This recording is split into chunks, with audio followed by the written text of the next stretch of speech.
Good morning everyone. And this is your Honey Hands. So as usual mga mi, andito tayo sa daan na naman. Ayun, di ba? Wala masyadong tao dito ngayon, no? So, parating na ang ating bus. Naka-alarm pa yung ano natin, phone natin. So, let's go mga mi. Kabilaan tayo mamaya. So, whole day tayo mag-work until 9 o'clock in the evening. Ayan mga mi, nag-alarm pa ang natin, phone natin, kasi niisip ko kagabi na anong tawag dito, gising ako ng alas 7 para, yun gising ako ng alas 7 kasi, ang aga ko kasi ngayon nagising mga mi napakaaga ko kanina nagising, alas 5 pa lang gising na ako. So, ang plano ko alas 7 na ako gigising. Ewan ko ba, kamainit lang talaga katawan ko, galing ako sauna kagabi Tapos, gamitin sana natin si Hans. Mamaya magsasakyan sana ako. Kaso nga lang na isip ko na hindi ko pala pwede anong tawag dito, i-parking doon sa second floor ko. Wala akong parking space doon sa kabilang trabaho ko. So, sabi ko mag-commute na lang ako para iwanan ko na lang si Han sa apartment ko. So, hindi na mag-commute na ako ngayon mga mi. Kasi pagka dinala ko yun, ako sayang ang 60 euros na i-penalty natin. So, ayan, tingnan nyo, ako lang mag-isa dito mga mi. Diba, walang katao-tao ngayon. Saturday kasi ngayon mga mi, wala masyadong nagtatrabaho. Holiday. Nakababa na tayo ng bus. Punta tayo sa next bus natin. Or maglakad lang ba tayo? Hindi, ayoko maglakad. Punta tayo sa kabilang bus. Isang isang stop lang naman yun. Ayan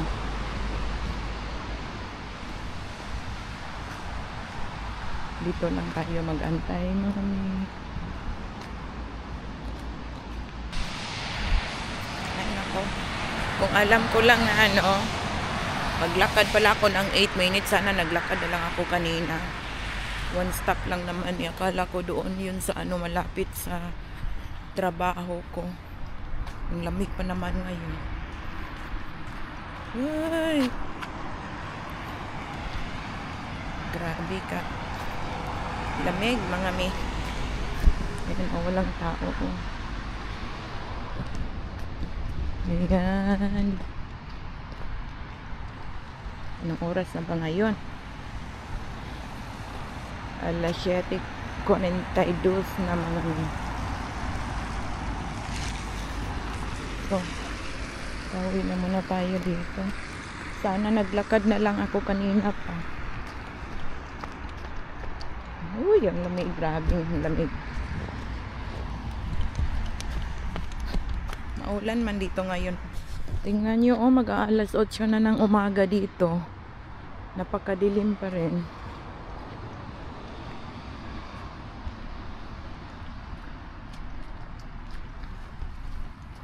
Buti na lang ang dinala nating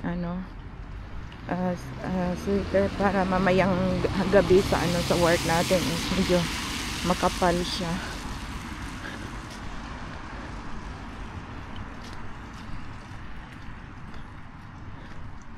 Ay,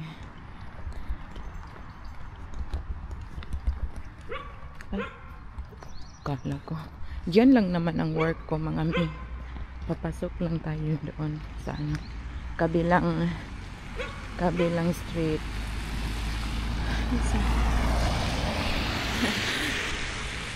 Maaga. Kailangan kumayod.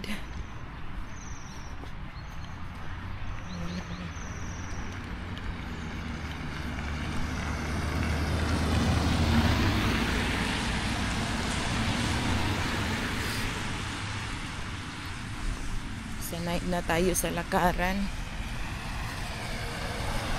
unlimited lakad. Mga ano na mga magwa 1 month akong lakad ng lakad. Hindi na kailangang pumunta sa gym para mag-exercise. Layo pa pala. Sana doon na lang tayo, no? Saan ba ako lumusot nung dati? Parang nandito na yung ko. Takot ako sa aso.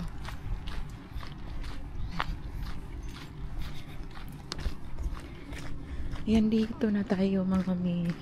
So babalikan ko kayo mamaya ha.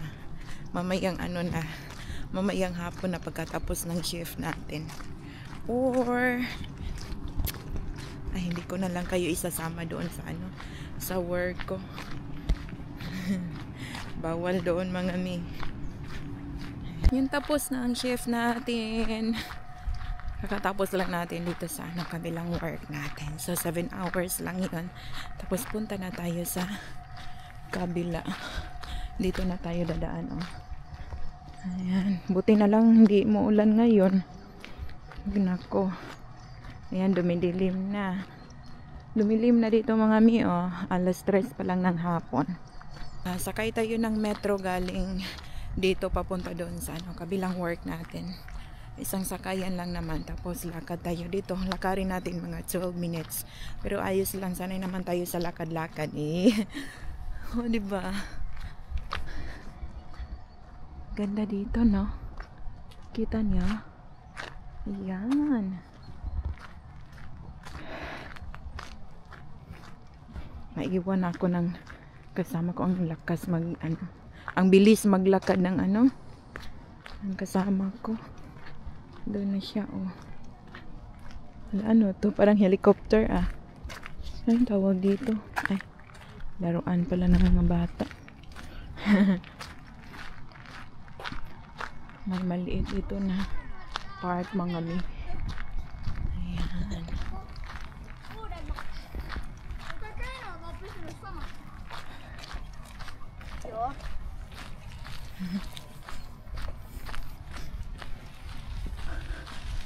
Medyo malayo-layo pang lakarin natin siguro.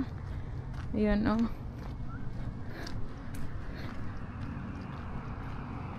Ayan, umaambon na.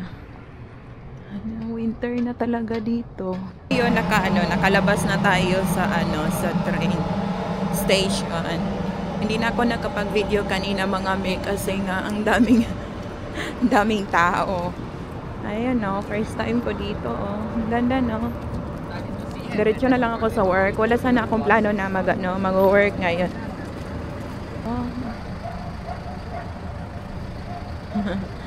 Cutie.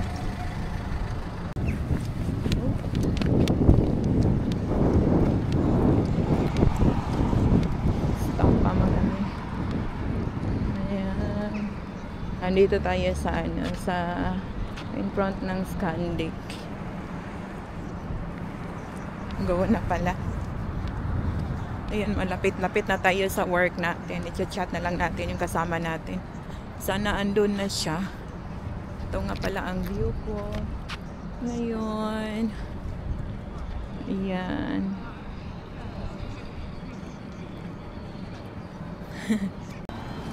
Ano mga mi, oh.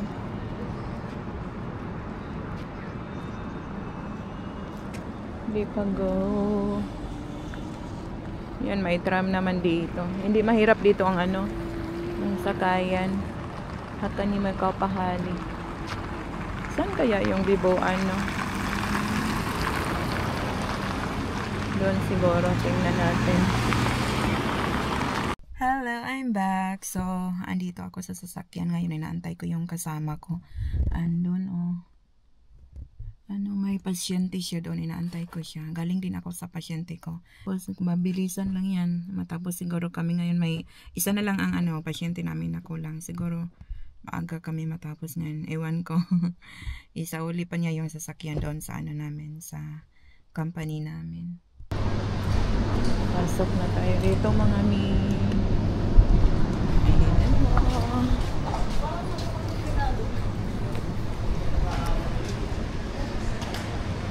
na ba yun sa buhay? Wala tayo bibili. Busog ako ngayon mga mi eh. Mag-9 in the evening na dito mga mi. And then napagod ako. Ano ako ngayon? Long day ako ngayon. 13 hours ang work natin ngayon mga mi. So ayan. Dito na tayo sa train station. Pero sa mall tayo ngayon mga mi. Papunta tayo sa train station. Ayan.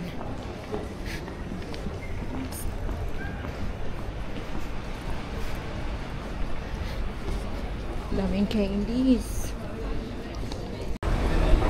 Talagang nainitan tayo ngayon mga mi. Malapit na siguro ang train kasi nagsitakbuhan na yung lahat. Nagsitakbuhan na ang lahat dito mga mi.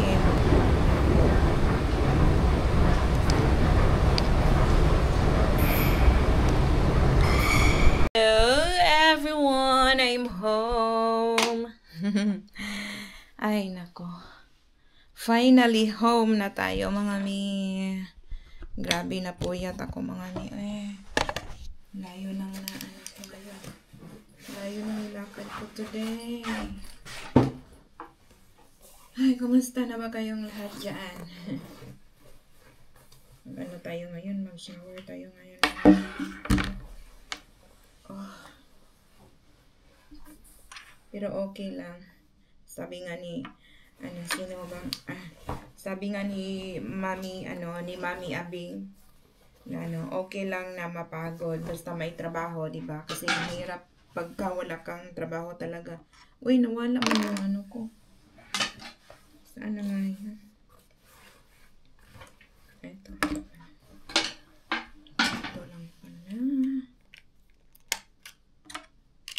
Ayan. Gusto kong uupo muna mga mi. Kasi napagod ako. Ang layo ng narating ko kanina mga mi. Grabe. Ano kaya kakainin ko ngayon? Siguro magno-noodles na lang ako ngayon. Ayan. Kumusta naman kayong lahat dyan?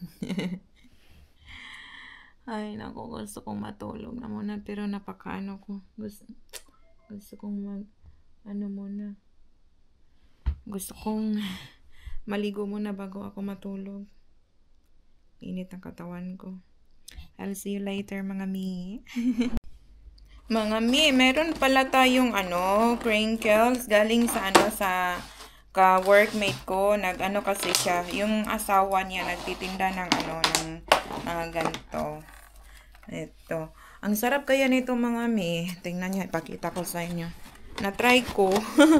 3 na ang naubos ko kanina mga mi. Binigyan niya ako. 10 euro tong isang box. 2, 4, 6, 8, 10, 12 pieces mga mi. 12 euros to dito. Ayan o. Sarap nito mga mi. Sarap niya mag-bake. Ayan. Binili ko to. Sabi niya kahapon, Hans, gusto mo ng crinkles? Tag 10 euros per box. Ito ang dinner natin ngayon mga mi. Sarap! Sarap niya mga mi. Mag-bake.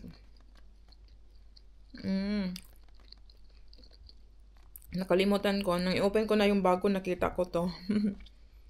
Sarap o. Tingnan nyo mga mi. Chocolate. Baka sarap. Ang cookie. Hindi siya hindi matigas. Malambot siya mga mi. Melt siya sa mouth niyo mga mi. Sarap niyang sarap niyang gawa ng mga ganito. Ang galing.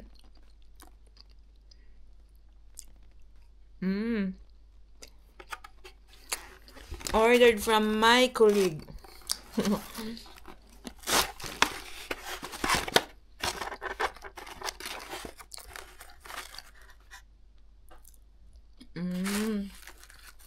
Mahilig ako sa mga chocolates mga mi.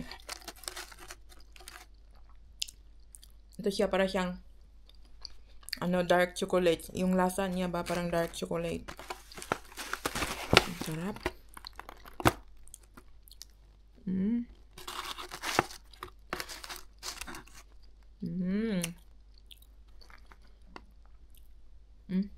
Tawag na.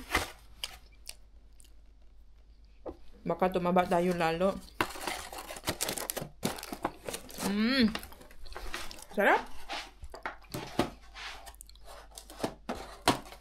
Grabe, ang lambot niya na mga mi. Galing niya. 12 pieces for 10 euros. Sulit na din.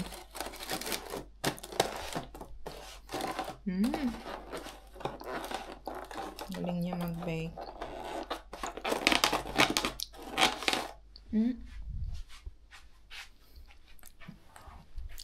So mga mi, mag-ano na dito, mag-alas 10 na ng gabi.